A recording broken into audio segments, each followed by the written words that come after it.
أعوذ بالله من الشيطان الرجيم بسم الله الرحمن الرحيم رب اشرح لي صدري ويسر لي أمري واحلل عقدة من لساني يفقهوا قولي। আপনারা আমরা ব্রড টপিকে আছি ফেরাউনের সাথে মুসা আলাইহিস সালামের কনভারসেশন, এবং আমরা বলেছি যে এটা আমাদের জন্য খুবই খুবই খুবই প্রাসঙ্গিক। এবং আজকের পর্বে আমি যে জিনিসটা কভার করব সেটা আমার কাছে অসম্ভব গুরুত্বপূর্ণ একটা স্ট্র্যাটেজি মনে হয়, যেটা আমরা শিখি।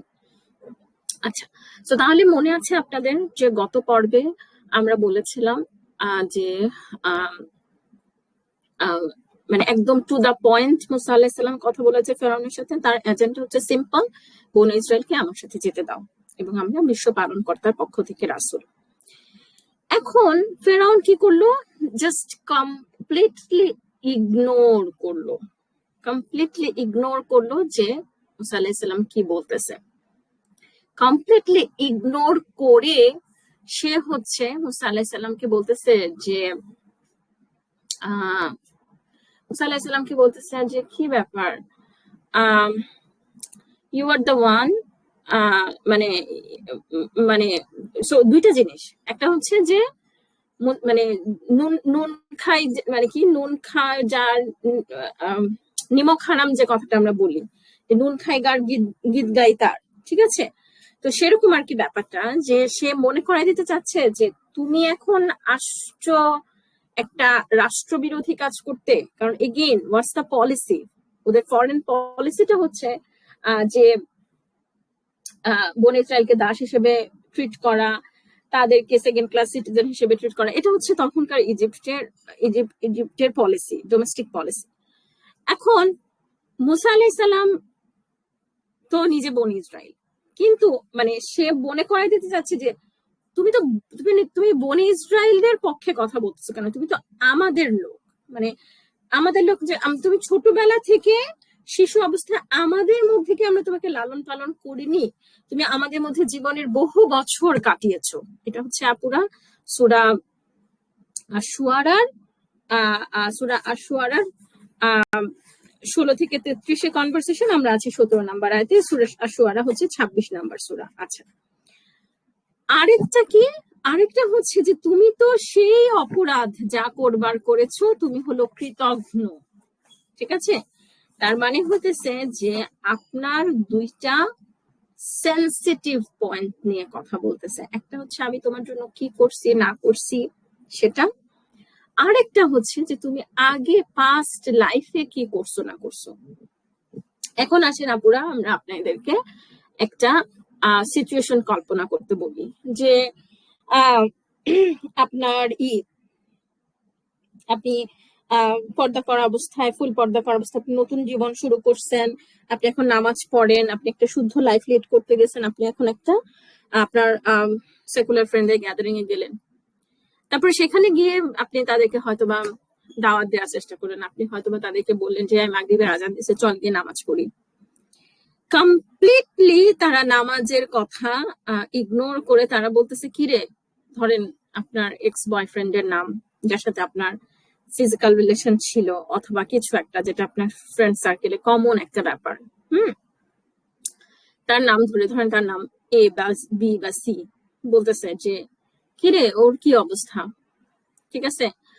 অথবা তারপরে আবার ধরেন আপনার কোনো একটা সেকুলার ফ্রেন্ড, সে হচ্ছে আপনাকে একসময় অনেক উপকার করছে, সেই উপকারটা হইতে পারে খারাপ কাজে উপকার। ধরেন আপনার সাথে একসাথে আপনাকে গাঁজা খাওয়ার টাকা দিচ্ছে, বা আমি খুব র এক্সাম্পল বলতেছি আপুরা, বা মানে অথবা আপনার কোনো আত্মীয় স্বজন যারা একসময় আপনাদেরকে অনেক ধরেন আপনি এখন একটা ভালো পোস্টে আছেন, আপনাকে আপনার পড়াশোনার খরচ দিছে, কি রে তোর যখন বাবা মারা গেল তখন তো আমরা এটাই করি, আমরা না হলে তো তোরা না খেয়ে মরতি।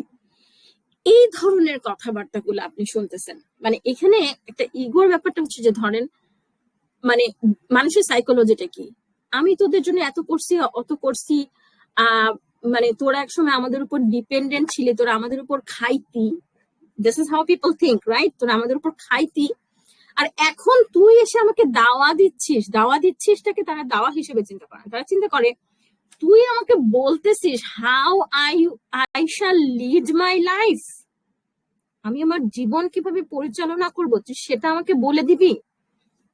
ইমাজিন কোন একটা মুরব্বী আপনাকে এইভাবে বলতেছে, অথবা আপনার কোনো ফ্রেন্ডস আপনাকে বলতেছে যে আপনার এক্স বয়ফ্রেন্ডের নাম ধরে আপনাকে বলতেছে, হ্যাঁ, তাহলে কি আপনার যে জিনিসটা, আপনার যেটা একটা নোংরা অতীত অথবা আপনার জীবনের যেটা স্পর্শকাতর বিষয়, সেইটা তুলে ধরে আপনাকে বিব্রত করার একটা টেন্ডেন্সি, এটাকে আমরা বলতে পারি পার্সোনাল অ্যাটাক।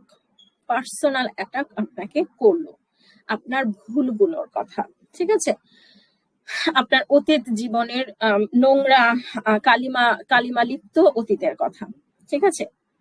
তখন আমাদের স্ট্যান্সটা কি হবে?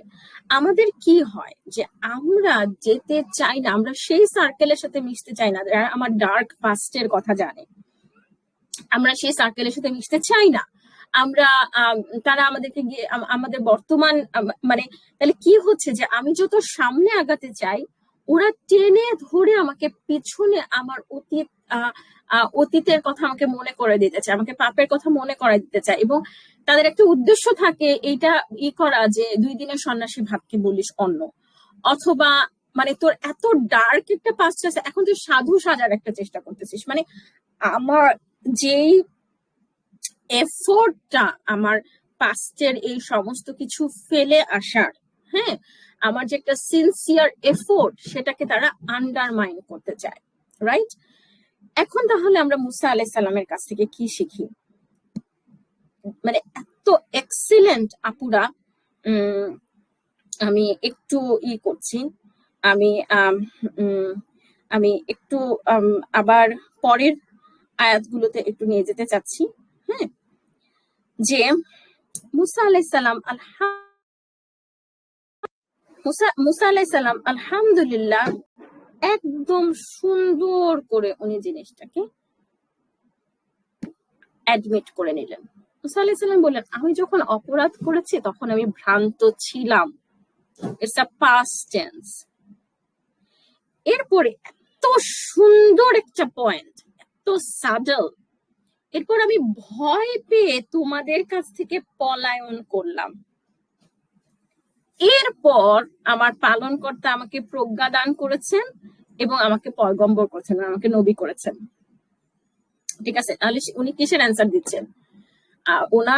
ওনার ভুলটার কথা, উনি যে ফেরারি আসামি, ওনার যে মৃত্যুদণ্ড ঝুলতেছেন, যে একটা খুন করে চলে গেছিলেন, এই জিনিসটাকে, ঠিক আছে। সো তাহলে আমরা কি করব?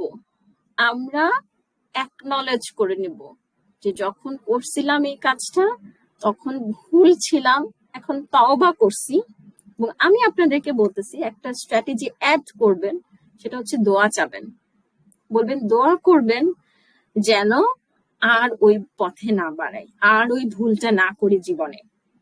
মুরব্বী হলে বলবেন দোয়া করবেন, ফ্রেন্ড হলে বলবে দোয়া করিস, আয় চল একসাথে নামাজ পড়ি, অরিজিনাল যে এটা ছিল, চল একসাথে নামাজ পড়ি, চল চল চল ওঠ ওঠ ওঠ, তুই আমার জন্য দোয়া করবি যেন যেই সব ভুলগুলা করছি, যা যা তখন মনে করাই দিলি, এগুলা যেন আর রিপিট না করি, একবার যে পাকের অন্ধকার পথ থেকে ফিরে আসছি আর যেন আল্লাহ ওই পথে নিয়ে না যান।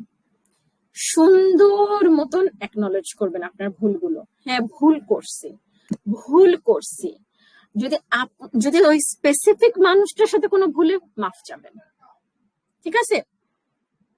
ট্রাস্ট মি আপুরা, this is an excellent and very effective strategy. আমি আমার লাইফে এটা অ্যাপ্লাই করছি, I know how effective it is, ঠিক আছে। জাস্ট বলবেন যে অ্যাকনলেজ করবেন ভুলটা, এবং অ্যাকনলেজ করতে পারতেছেন কিনা সেটার জন্য মানে সেটার উপর ডিপেন্ড করে যে আপনার ইগো কতটুকু আছে, জাস্ট, এবং মানে জাস্ট আপনার মেনশন করা দরকার নাই যে হ্যাঁ করছি, মানে কোন অপরাধ করছি। ফেরাউন হচ্ছে বলে নাই যে তুমি অপরাধ করেছো, সে বলে নাই যে তুমি খুন করছো, ইনডিরেক্টলি সে অপমানটা করছে মানে সমস্ত সভাসদদের সামনে। আমাদের রিলেটিভরা বা ফ্রেন্ডরা হয়তো এতটা মার্সিফুল হবে না, তারা হয়তো মেনশন করে বলবে সবার সামনে, তখন আপনি জাস্ট বলবেন হ্যাঁ এরকম অনেক, এভাবে বলতে পারেন এরকম, হ্যাঁ এরকম ভুল তো আছেই, আমাদেরও আছে, আপনারও আছে, সবারই আছে, কিন্তু আসল পয়েন্টটা হচ্ছে ওই লাইফটা কন্টিনিউ না করা, প্লিজ মামা দোয়া করবেন অথবা প্লিজ আঙ্কেল দোয়া করবেন যে ওই ভুলের পর থেকে যেন সরে আসতে পারি। আল্লাহ বাঁচাইছেন যে নিজের ভুলটা বুঝতে পারছি, যখন এই ভুলগুলো করছি তখন তো হেদায়েত প্রাপ্ত ছিলাম না। এখন আশা করি যে আল্লাহ আমাকে হেদায়েত দিচ্ছেন এবং আশা করি এই ভুলগুলো আর হবে না। প্লিজ বারবার দোয়া চাওয়ার ব্যাপারটার উপরে এমফাসাইজ করবেন, ঠিক আছে? এরপরে ইনশাআল্লাহ আমরা আমরা ইতে যাব, আমরা নেক্সট পয়েন্ট নিয়ে কথা বলবো আগামী পর্বে ইনশাআল্লাহ, যেখানে সে কৃতজ্ঞ বলছে মুসা আলাইহিস সালামকে যে তুমি মানে আমরা তোমাকে খাওয়াইছি পড়াইছি আর এখন তুমি আমাদের বিরুদ্ধে কথা বলতেছো, বা এই টাইপের। এ ধরনের সিচুয়েশনে কিভাবে রেসপন্ড করতে হবে সেটা নেক্সট পর্বে ইনশাআল্লাহ। জাযাকুমুল্লাহ খায়রান শোনার জন্য। আসসালামু আলাইকুম ওয়া রাহমাতুল্লাহি ওয়া বারাকাতুহু।